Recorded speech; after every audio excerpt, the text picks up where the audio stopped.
Imagine a ruler so powerful, he was worshipped as a living god. A warrior king who led armies into battle at just 14 years old. A master builder whose monuments still defy imagination thousands of years later.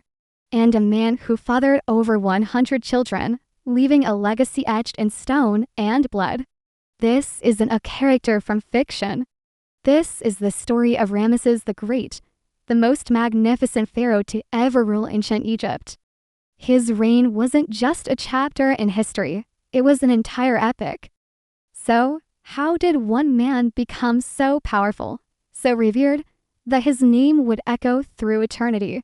Join us as we journey back in time to uncover the life, the loves, and the legendary battles of Ramesses II. To understand the man, we must first understand the world he was born into. The new kingdom of Egypt was already a formidable empire, but it was a time of recovery. The controversial religious reforms of Akhenaten had shaken the foundations of society. Ramesses' grandfather, Ramesses I, and his father, Seti I, were military men who restored stability and began to reclaim Egypt's glory. It was into this ambitious, revitalized dynasty that a young prince was born, destined for greatness. From his earliest days, Ramesses was groomed not just to rule, but to dominate. He wasn't just another prince in a long line, he was the chosen one. His father, Seti I, saw the fire in his son's eyes and made a crucial decision. He appointed Ramesses as Prince Regent when he was just a teenager. This wasn't just an honorary title. Ramesses was given real power. He accompanied his father on military campaigns, learning the art of war firsthand. He was put in charge of major construction projects, mastering the logistics of commanding thousands of laborers. By the time Seti I passed away, Ramesses wasn't a novice taking the throne. He was a seasoned leader, a battle-hardened general, and an experienced administrator, ready to launch Egypt into its golden age. At the age of 25, Ramesses II ascended to the throne, and he didn't waste a moment. His primary goal was clear: to surpass every pharaoh who came before him and solidify Egypt's power. This ambition would lead him to one of the most famous battles in ancient history, the Battle of Kadesh. The formidable Hittite Empire, rivals to the Egyptians, controlled the strategic city of Kadesh in modern-day Syria. Ramesses, leading an army of 20,000 men divided into 4 divisions, marched to reclaim it. But the Hittites were cunning. They used spies to feed Ramesses false information, tricking him into believing the main Hittite army was far away. Convinced of an easy victory, Ramesses advanced with only one of his divisions, the Ammon division, leaving the others far behind. It was a perfectly laid trap. As Ramesses set up camp near Kadesh, 2,500 Hittite chariots stormed out from behind the city, crashing into the unsuspecting Egyptian forces. The Ammon division was shattered. Panic and chaos erupted. The young pharaoh was surrounded, his life hanging by a thread. In this moment of absolute crisis, Ramesses' legend was forged. According to his own accounts, which he later inscribed on temple walls across Egypt, he did not despair. Instead, he prayed to the god Ammon and, filled with divine strength, personally led a countercharge. He rallied his scattered troops, his single chariot cutting through the enemy ranks like a force of nature. He described himself as a blazing fire, a falcon diving upon his prey. Just as his small force was about to be overwhelmed, Egyptian reinforcements arrived, and they managed to push the Hittites back. While modern historians debate the details of this account, it was, after all, his own propaganda. The outcome is undeniable. Ramesses survived what should have been a catastrophic defeat. Though he didn't capture Kadesh that day, the battle wasn't a total loss. He had stared into the face of annihilation and emerged a hero. This event became the cornerstone of his public image. He was no longer just a king, he was Ramesses, the savior of Egypt, the beloved of the gods. The war with the Hittites dragged on for years after Kadesh, a costly stalemate for both empires. Eventually, both sides realized the endless conflict was benefiting no one. This led to another of Ramesses' greatest achievements, not won with swords, but with words. In the 21st year of his reign, Ramesses II and the Hittite king Hattusili III signed the world's first known international peace treaty. Copies of this remarkable document, preserved in both Egyptian hieroglyphs and Hittite cuneiform, detail a pact of non-aggression and mutual defense. They pledged to end all hostilities, return political refugees, and come to each other's aid if attacked by a third party. To seal this new alliance, Ramesses later married a Hittite princess, who became one of his great royal wives. This treaty ushered in decades of peace and prosperity, allowing trade to flourish and cultures to intermingle. It was a masterstroke of diplomacy that demonstrated Ramesses was as skilled a statesman as he was a warrior. With peace secured, Ramesses embarked on the most ambitious building program Egypt had ever seen.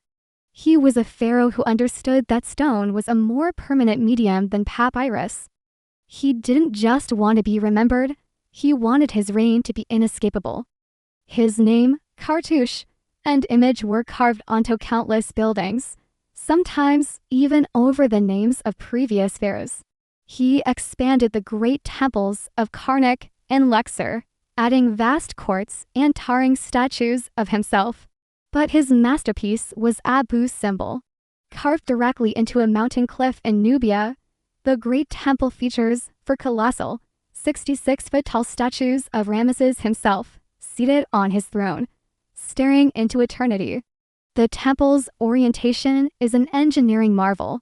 Twice a year, on the approximate dates of his birth and coronation, the rising sun's rays penetrate the temple's dark interior, illuminating a statue of the deified Ramesses in the inner sanctuary. He also built a smaller, equally beautiful temple nearby dedicated to his favorite wife, Queen Nefertari, depicted as the goddess Hathor. These monuments were not just acts of piety, they were powerful statements of political and divine authority, marking the southern border of his empire and reminding all who saw them of the immense power of the pharaoh. Beyond the battlefield and the construction site, Ramesses' personal life was just as epic. He reigned for an astonishing 66 years, one of the longest reigns in Egyptian history. During this time, he had numerous wives, with Nefertari and Nofret being the most prominent of his great royal wives. He truly adored Nefertari, whose name means the most beautiful of them all.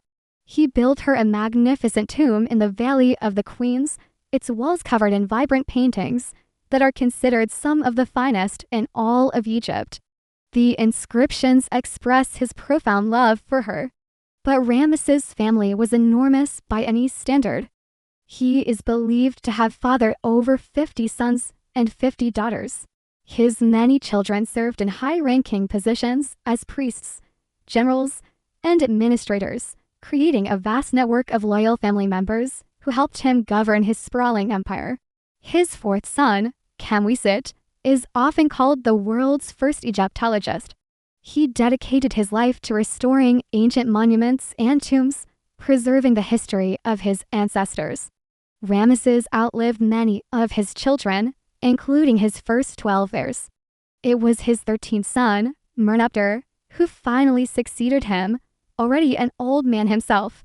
When Ramesses the Great finally died in his early 90s, he had transformed Egypt. He left behind an empire that was stable, prosperous, and monumental. His body was mummified and buried with lavish ceremony in the Valley of the Kings. But his story doesn't end there. His tomb, like many others, was looted in antiquity.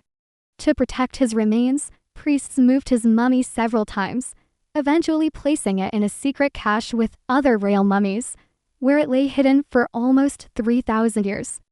It was rediscovered in 1881, a breathtaking link to a distant past. In 1974, the mummy of Ramesses II was deteriorating. In an unprecedented move, it was flown to Paris for treatment. It was even issued an Egyptian passport, which listed his occupation as king deceased. French scientists were able to successfully treat the mummy, preserving it for future generations. Today, you can see the face of the great pharaoh himself in the Egyptian Museum in Cairo.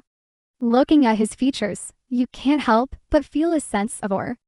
This was the man who fought the Hittites, who built Abu Simbel, who loved Nefertari, and who ruled Egypt at the zenith of its power. His legacy is not just in his monuments or his mummy. It is in the very idea of pharaonic grandeur. Ramesses II set a standard that no successor could ever match, solidifying his status for all time as Ramesses the Great. Thanks for watching our journey into the life of this incredible pharaoh. If you enjoyed this video, please give it a thumbs up and subscribe to our channel for more stories from the ancient world. Let us know in the comments which historical figure you'd like to see us cover next. See you in the next one.